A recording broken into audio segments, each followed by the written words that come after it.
You walked in and the smell hit you before anything else.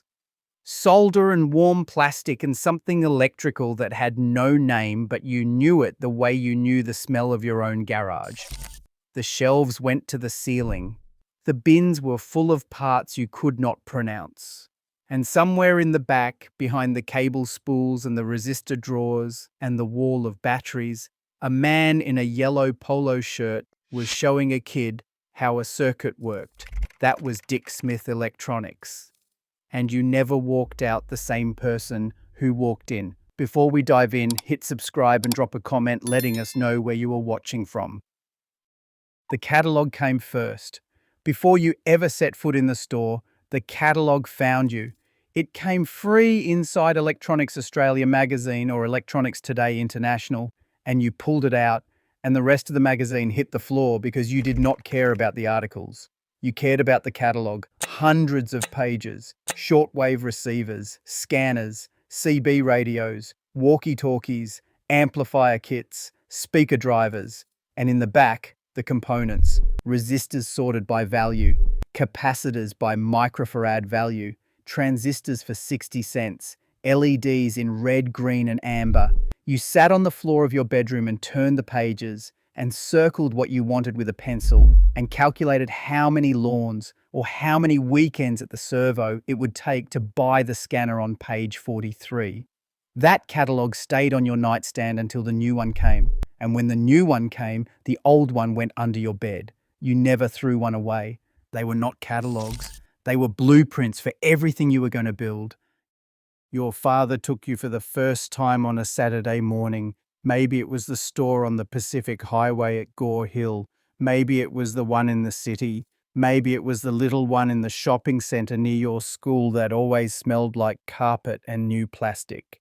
You walked in and the catalogue came to life. Every component you had circled was right there in a drawer with a handwritten label. The resistor bins were in the back, metal drawers, dozens of them, each one labeled with the ohm value and the wattage. Your father pulled one open and held a resistor up to the fluorescent light and read the color bands, brown, black, red, 1000 ohms. He knew the code the way a mechanic knows socket sizes. He did not explain it like a teacher. He explained it like a man who had done this 1,000 times and was showing you because one day you were going to need to do it yourself. And the bloke behind the counter leaned over and said, "What are you building, mate? Not what are you looking for? What are you building?" Because at Dick Smith, nobody walked in to browse. You walked in because you were making something. There was a glass cabinet near the front of the store that held the Sirius gear, the Yaesu amateur radio transceivers, black boxes with silver dials and glowing frequency displays. You were not allowed to touch them. You were not old enough to have a license. But you stood in front of that cabinet every time you walked in, and you looked at the HF transceiver, and you imagined what it would be like to sit in your bedroom at 2 in the morning and talk to a man in Tokyo or a farmer in Oklahoma or a sailor crossing the Indian Ocean. Dick Smith held the exclusive Yaesu dealership for 27 years. 27 years of men walking in and looking at those radios the way boys look at cars they cannot drive yet. Some of them saved for months. Some of them put it on lay-by and came in every fortnight with another $20. And when they finally took it home and connected the antenna and heard a voice from the other side of the planet come through the speaker, they understood something about the world that no television or newspaper could teach them. The world was full of people who wanted to talk. All you needed was the right box and the patience to listen. The fun way, kids. That is where it started for most of us. A cardboard box with a plastic breadboard, a bag of components, and a booklet that walked you through 30 projects. You did not need a soldering iron. You pushed the wires into the holes and followed the diagram, and when you connected the battery and the LED lit up for the first time, you felt something shift inside your chest. You had built something, not assembled, not plugged in, built from parts, with your hands. And it worked. The Funway kit was $3.95, and it was the most important $3.95 your parents ever spent on you because it taught you that you could understand how the world worked if you were willing to sit still long enough to read the instructions. Then came the soldering iron. That was the next step. Your father bought you one at Dick Smith, a 30-watt pencil iron with a yellow handle. He showed you how to tin the tip, how to hold the iron against the joint, and feed the solder in from the other side, how to wait for the solder to flow and then pull away clean. The smell of rosin flux, sweet and sharp and mechanical, a smell that lived in every Dick Smith store and in every garage where a man built things with his hands. You burned yourself on the first joint. The iron touched your finger, and you pulled back and looked at the red mark, and your father said it happens. 2 words. It happens. And you went back to the board and soldered the next joint and the next, and by the end of the afternoon you had built a Playmaster amplifier from a kit, and when you plugged in a speaker and turned it on, and music came out of something you had soldered together with your own hands, your father nodded. He did not clap. He did not cheer. He nodded. Because he knew you had just crossed a line that most people never cross. You had gone from someone who uses things to someone who builds them. The CB radio changed everything. If you were alive in Australia in the mid-70s, you remember the moment CB hit. Every truckie, every bloke on the highway, every teenager who bolted a unit under the dash of his first Kingswood. Dick Smith was right in the middle of it. They sold their own branded CB radios and they sold thousands of them. And the stores were packed with men who had never touched a soldering iron in their lives but suddenly wanted to talk to strangers on Channel 19. Breaker, breaker. That was the sound of Australia discovering that a box with a microphone could turn a lonely highway into a conversation. Dick Smith sold the radios and the antennas, and the SWR meters, and the Cokes, and for a few years in the mid-70s, it was the fastest growing electronics retailer in the country. A man who started with $610 in a car park in Neutral Bay was now in every state. Because he understood something that no business school teaches. He understood that Australians do not want to be sold to. They want to be shown how. The computers came next, and Dick Smith did not wait for someone else to make them. He made his own. The System 80. A clone of the Tandy TRS-80 that you could buy as a kit and assemble yourself. The Dick Smith Cat. An Apple II clone that cost half what an Apple cost and worked just as well. The VZ200 and VZ300 for the kids who could not afford a Commodore 64. The Super 80 kit computer developed with Electronics Australia magazine that you built from scratch on your kitchen table, soldering every chip socket, wiring every bus line, and when you turned it on and the cursor blinked on the green screen, you typed 10 print hello and pressed run, and the word appeared and you were programming. You were 14 years old in Parramatta or Geelong or Townsville, and you were programming a computer you had built with your own hands, and the instruction manual from Dick Smith Electronics was open next to you, and the soldering iron was still warm and you did not know it yet, but you were looking at your career.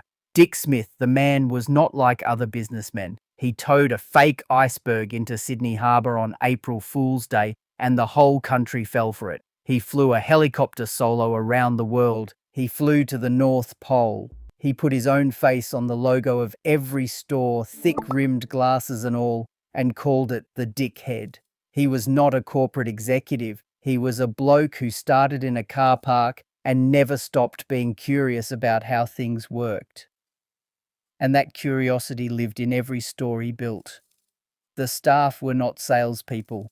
They were hobbyists who happened to work retail. They knew what a 2N2222 transistor was. They knew which op amp you needed for a phono preamp. They drew schematics on the backs of receipts.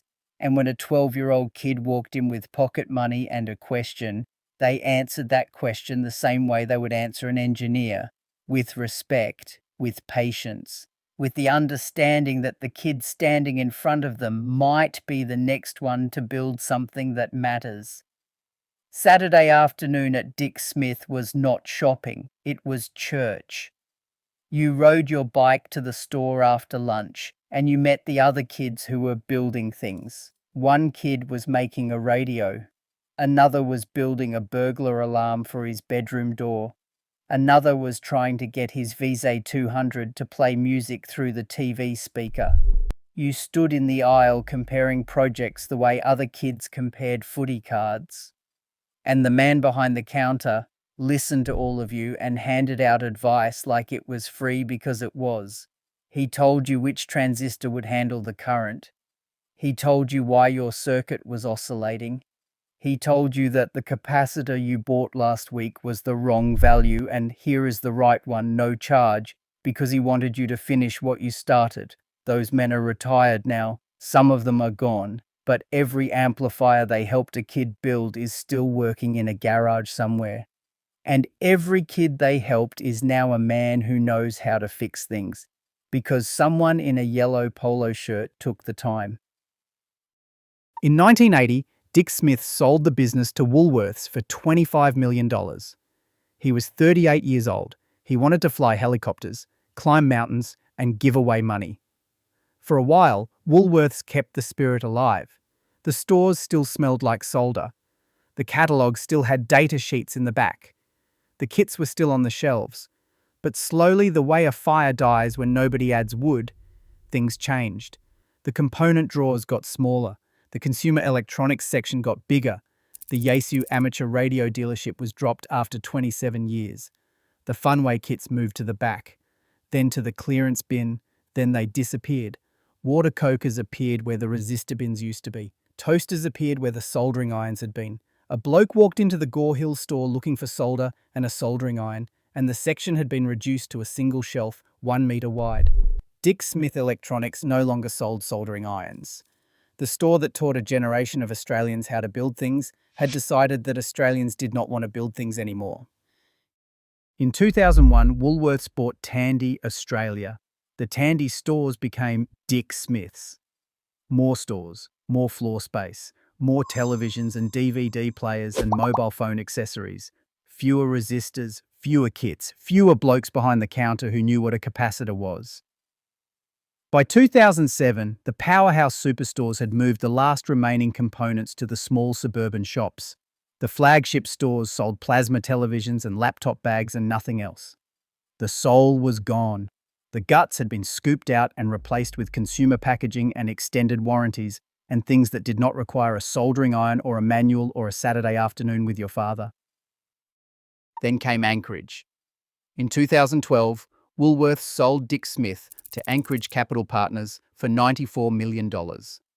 Within 2 years, Anchorage floated the company on the stock exchange at a valuation of $520 million. They turned $94 million into $520 million without building a single thing, without improving a single store, without putting a single resistor back in a single drawer. It was financial engineering of the purest kind. In January 2016, Dick Smith Electronics collapsed into voluntary administration. All 363 stores, 3,000 jobs, $260 million owed to creditors. 12 years' worth of batteries were sitting in a warehouse that nobody was ever going to buy. The CFO was later found guilty of fraud. Dick Smith himself, the man who had not owned the business in 34 years, called it a disgrace. He said it was the utter greed of modern capitalism, and he was right. The stores closed in May 2016, 48 years. From a car park in Neutral Bay with $610 to 363 stores across 2 countries. And then nothing. The yellow signs came down, the shelves were cleared, the component drawers were emptied into boxes that nobody labeled, the cable spools were thrown away, the soldering irons that nobody had sold in years were pulled off the last remaining hook and put in the skip. And somewhere in every suburb in Australia, a man who had built his first amplifier from a Dick Smith kit drove past the empty shop front and felt something close inside him that had been open since he was 12. A bloke named Gary started J-Car because he used to manage a Dick Smith store and could not stand watching the hobby die. J-Car kept the components, kept the kits, kept the bins and the drawers and the blokes behind the counter who knew what you were building. J-Car is still open And every time a man walks into a J-car store and smells solder and sees the resistor drawers and hears someone say, "What are you building, mate?" he is not in J-car. He is in Dick Smith. He is 14. The catalogue is on his nightstand. The Funway kit is on the kitchen table. The LED just lit up. And his father is standing behind him, nodding. You did not know it at the time. None of us did. We thought we were just buying parts. We thought we were just building kits on Saturday afternoons because there was nothing on telly. But what Dick Smith Electronics actually gave us was something no school ever taught and no app will ever replace. It gave us the confidence to open something up and look inside and not be afraid of what we found. Every man who ever stood at a workbench in his garage and fixed something that was supposed to be thrown away learned that from a store with yellow signs and a bloke behind the counter who said, "What are you building, mate?" That is gone now. The stores are gone, the drawers are gone, the bloke is gone, but the thing he taught you is still in your hands.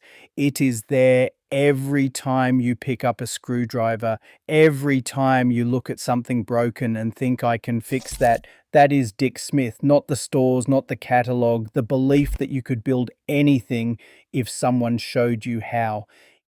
If you ever walked into a Dick Smith store, tell us which one. If you built something from a kit you bought there, tell us what it was. And if you still have a Dick Smith catalogue somewhere in the garage, do not throw it away. That is not a catalogue.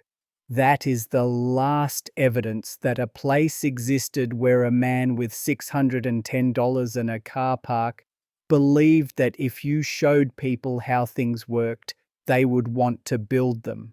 He was right. And then he was gone. I read every single comment.